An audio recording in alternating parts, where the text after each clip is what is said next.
Hello, my most amazing artists. I hope you are all doing well. Today, I'm actually absent in school, so things are going to be a little different. Today, I'm going to be recording a video because obviously I'm not there for you guys to jump in on me and see me and talk to me. But don't worry, next week I'll be back. But today, I've pre-recorded this video for you, and I'm going to read a book to you as I would have done in class, and we can talk about what your art assignment is for today.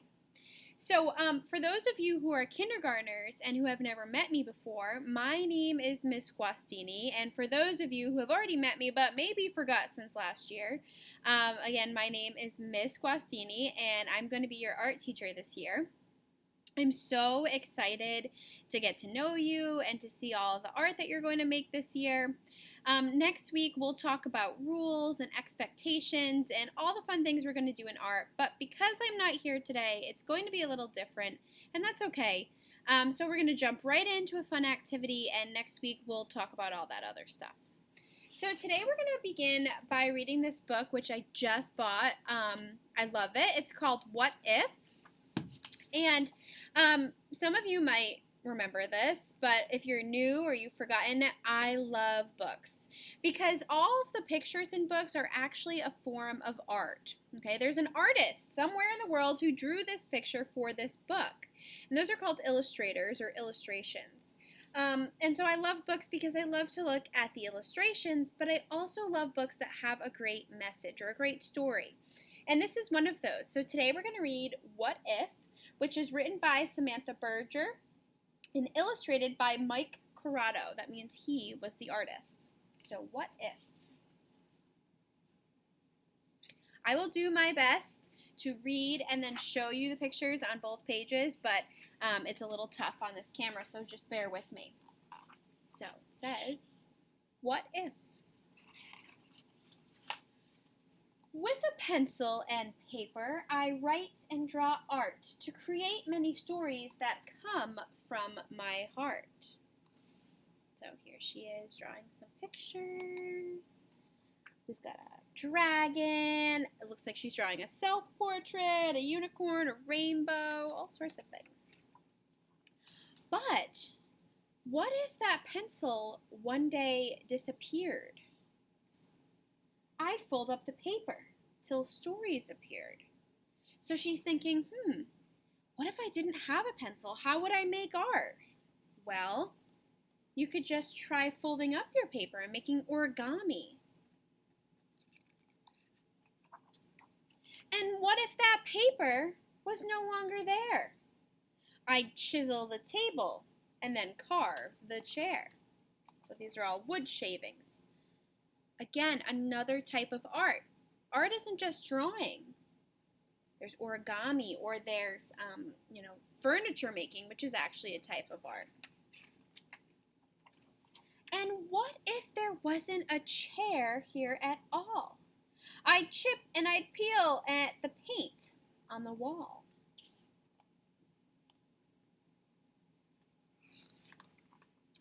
And what if there wasn't a wall anymore? I might build a story from boards in the floor. Without any floor, I could still use the land and sketch out a tale in the dirt with my hand. So some of you might have done this before at the beach or even outside in your yard, where you take a stick or even just your finger and you draw into the sand. I used to like to do that at the beach. I could still shape the leaves. Look how cool that is. It's all these leaves piled up to make this dragon. I could still sculpt the snow. Have any of you ever done that? Gone outside and made a snowman or an igloo or a snow dog? I could still plant the flowers and make kingdoms grow. So there she is. She's planting flowers, making a sandcastle. Anytime you guys build something, if you build it out of Legos or blocks or sand or snow, that's creating art. That's working as an artist. I bet you didn't know that. Without any land, I would still use the light. Invent shadow stories the sun would ignite. That's a cool idea. Making art from shadows. But what if there was no light? I would still use my voice to sing out my stories, to chant and rejoice. So she's singing now. Singing is another type of art. Some of you might sing with Mr. Zielski, our music teacher, or kindergartners who haven't met Mr. Z yet.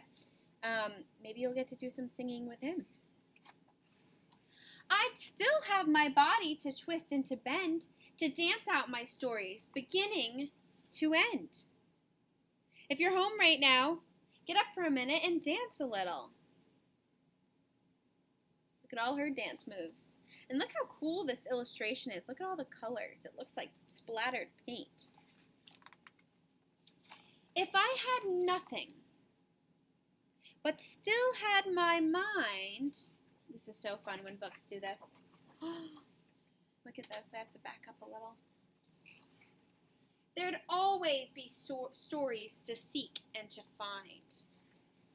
So even if she didn't have dirt or sand or snow or pencils or anything, she could still create in her mind using her imagination. If I know nothing but one bit of fate, those pretty gems. As long as I live, I will always create.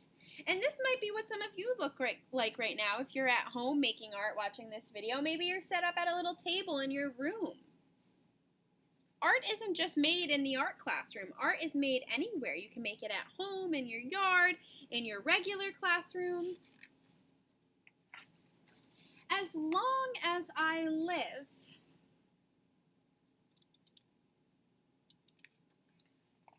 I will always create. Now here's a cool picture at the end of all sorts of random assortment of items. Because, friends, it's really cool sometimes to take things that you wouldn't normally use to make art and try to make them into something like this flower, this weird moss, or this string. That's a really cool experiment to do.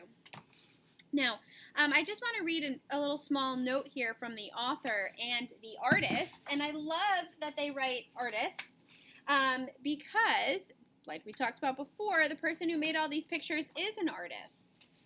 So the author, she said, I wrote the first draft of this book after a flood forced me to evacuate my apartment with nothing but my dog and my sketchbook. I was right in the middle of a big creative project, and I was making a new piece every day. But after the flood hit, I had nothing to work with at all. No paints, no brushes, no markers, nothing. It was then that I started to realize anything could be used as an art supply. The pine cones on the trees, the paper in the recycling bin, the kibble in my dog's dish, and I used them all. When I understood that everything could be used to express myself, it made me see the world in a new way. It also made me see myself in a new way. And then the artist, the illustrator, wrote, I met Samantha right about the time her apartment flooded. When we first talked about illustrating this book, I thought about how she was using found objects. Those are objects that you can just find anywhere, like pine cones or paper clips or even trash, plastic bottles, to create art. That inspired me to use many different things to make the illustrations in this book. I used traditional art supplies like pencils, papers, and ink, but I also added found objects in nature like seashells, moss, and even dirt. I even used stuff from around the house like brown paper bags, a wooden cutting board, and marbles.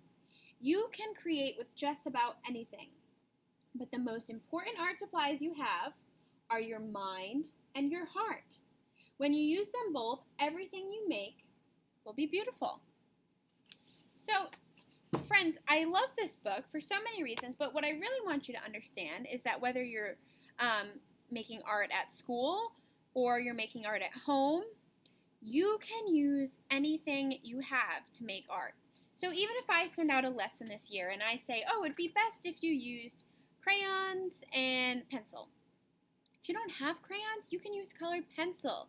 If you don't have colored pencils, maybe you say, I'm going to make my art using leaves instead and crush up leaves and sprinkle them onto my paper to add color. Anything you have, you can use to make your art. So today I have, if you're learning from home, I've sent out just a little bit of a direction for you to follow for your artwork today, and that will be included as well, so you can use that. If you're learning in school, then today I have a worksheet for you to fill out, kind of doing a little bit of drawing. And again, even if you're in school, you might not have markers right now. Maybe you only have pencils and crayons in your desk. So use whatever you have, okay? But just like always, I want to remind you that no matter whether you're making art at home or making art in school, make sure you treat your materials kindly. And I hope you have a really fun time with this project. Please don't feel like you have to send me pictures of your work today. I'll check them out next week. So just save them for me, either in your desk or if you're at home, put them in a safe place. And I will see you all next week, and we'll get to know each other a little bit better. And we'll start working on another art project. If you have any questions, you can shoot me an email. I will try to check it throughout the day, even though I am not going to be in the building. But if I don't get back to you that day, I will definitely get back to you on Tuesday. All right, friends, I'll see you next week.